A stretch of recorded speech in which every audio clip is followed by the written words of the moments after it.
Hello and welcome back to TED Talks Truth and Reality about good versus evil, right versus wrong, light versus dark, truth versus fancy. Light can't exist without darkness. Good can't exist without evil. Right can't exist without wrong. These popular opposites exist for a reason. They exist in order for you to see and feel the difference between personal truth and personal fancy. Throughout my discussions to this point, I have tried to make you consciously aware of your unique, special, one-of-a-kind personality or individuality.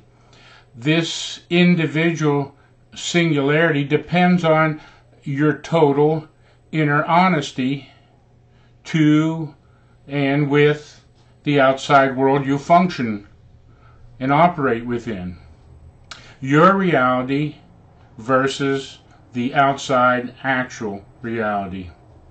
My book, Slow Down and Love, is the telling of my true story and my personal search for self-enlightenment or self-awareness or living now in the present moment of consciousness of that outside world, and how best to maneuver through the pitfalls constructed by other lost souls who, due to a lack of awareness, live in an unconscious state. By an unconscious state of awareness, I mean all too many people react and operate on automatic pilot, where their thoughts and deeds have been programmed or brainwashed into their egos and into their psyche. In previous talks, I have laid out my goals. I have outlined my intentions for this series of Truth Talks. Though my subscribers and viewers are meager, and many of my friends and family said, "You're wasting your time. No one is interested in self-help anymore. No one wants to listen to anyone else because trust is no longer an accepted practice within our society. Most people mistrust, distrust each other, and to that degree they set up defenses, they set up personas that protect the real inner person or inner soul. And trust me, as we go along, I will explain my vision or version of what I mean by soul. But to this point, as I said, I haven't had many subscribers and many viewers, but I have developed a hope and a faith that the impossible is simply a frame of mind. Nothing is really impossible if you never give up. It's only when you quit you fail, and that has been a underlying theme or muck or mire of our society for all too long. At least the last 60 years of my 71 years, because during those 60 years I have noticed the most change.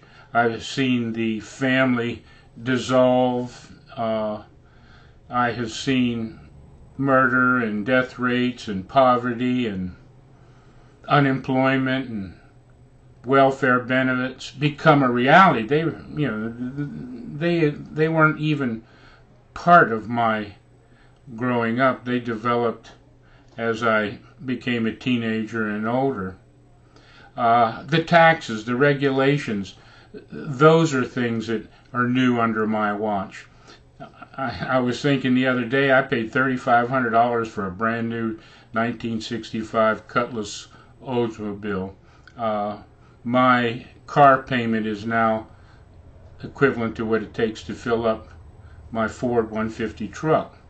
I smile because I can remember back when it was 17 cents, and now everyone's clamoring, oh, how great it is to get below $3. Well, if we developed our own energy responsibly and consciously and open-mindedly and common sense backed, practical, with a plan that everyone agreed upon, and it was the truth and open and transparency, and we saw the beginning and we saw the end being less expensive everything, because if anyone thought about it, oil and energy drives our entire society and culture. And if those prices came down, everything would come down. Cost of food, cost of heating, cost of living, and more jobs would be created. What is wrong with that? That's all I ask of a liberal-minded environmentalist or conservationist who hopes they are right and have faith in their religion, which is their opinion that they're right. But in the process, they ruin so many lives of the people. I gave examples of what the coal mining catastrophe has done. An area that could be thriving and everyone working if everyone, instead of the EPA fighting the coal industry, working with it, trying to develop cleaner processes. And as I mentioned, Ohio State has developed a system that emanates and releases no bad things to the air. But no, you don't hear about that, and you don't want any of the environmentalists, they do not want it to become real, because it ruins their self-interest, their cause.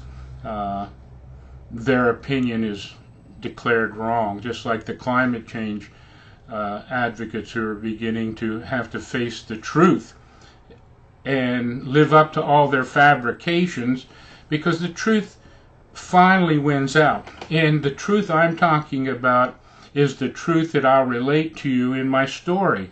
And it'll become easy and self-evident for you to see and feel it in yourself. You don't have to trust me. You don't have to trust anyone else.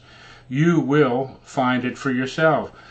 Therefore, starting Sunday, I decided to give away Volume 1 free for a week in celebration and honor and in memory of all the veterans and all the people who have sacrificed so much physically, mentally, and spiritually for us to be, as I said, the stupid fools that we show we are.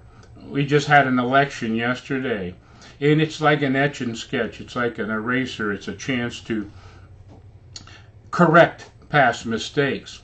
If everyone in Washington becomes a mind to one common, honest, truthful transparency of presenting the facts to the people.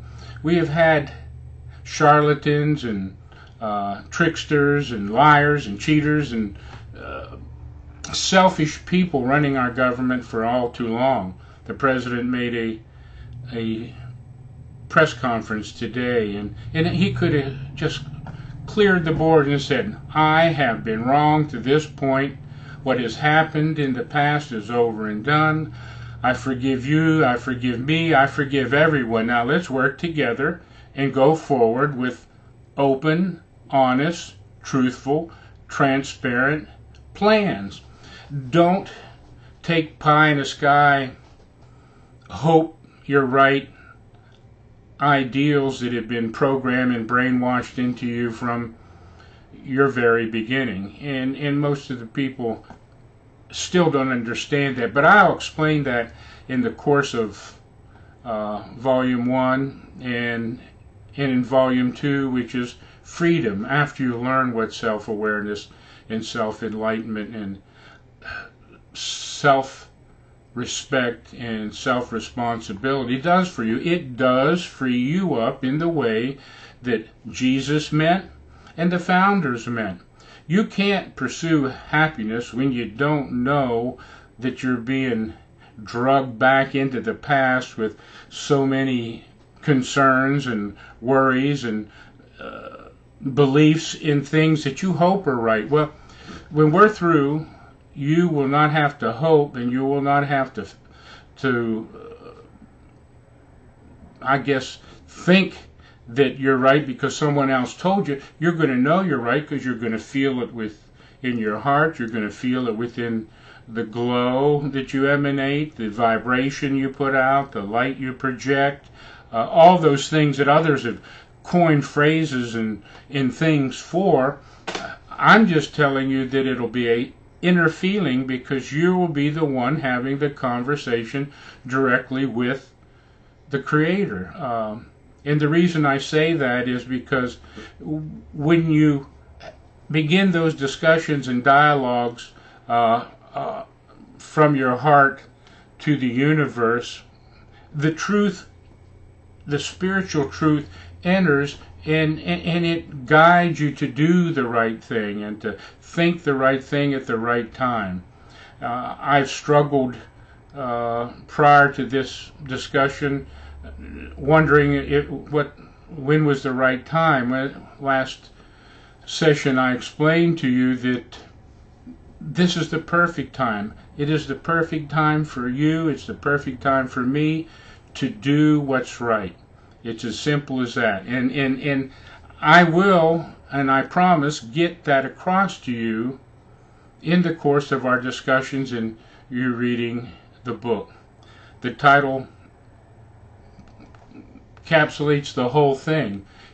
Slow down, relax, enjoy life a little bit more, love yourself, love your family, love your friends, love your neighborhood, love your community, love your state, love your country in the way that you're supposed to, and it'll become self-evident.